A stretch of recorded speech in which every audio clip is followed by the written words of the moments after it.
Hello friends, 11 months பேபிக்கு Cerelac powder எப்படி ready பண்ணுறதுன்ட்டு last வீடியோவில் பார்த்துருப்பீங்க.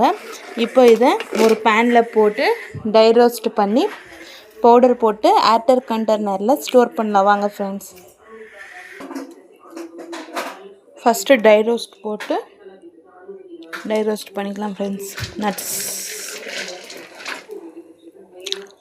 இந்த குவான்டிட்டி வந்து ஜஸ்ட்டு 15 days ஃப்ரெண்ட்ஸ். இதை நல்லா ஃப்ரை பண்ணியாச்சு ஃப்ரெண்ட்ஸ். கொஞ்சம் நேரம் ஆற வச்சு இப்போ அதுக்குள்ளே இதை கொஞ்சம் கொஞ்சமாக லைட்டாக போட்டு ட்ரை ரோஸ்ட் பண்ணிக்கலாம் ஃப்ரெண்ட்ஸ்.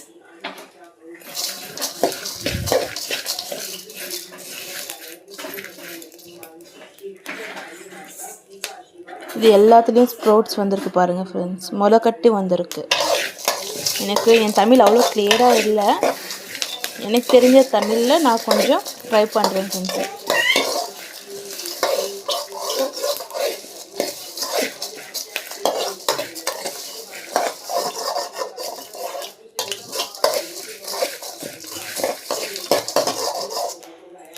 செரி போட்டு நைஸாக கிரைண்ட் பண்ணிக்கோங்க ஃப்ரெண்ட்ஸ்.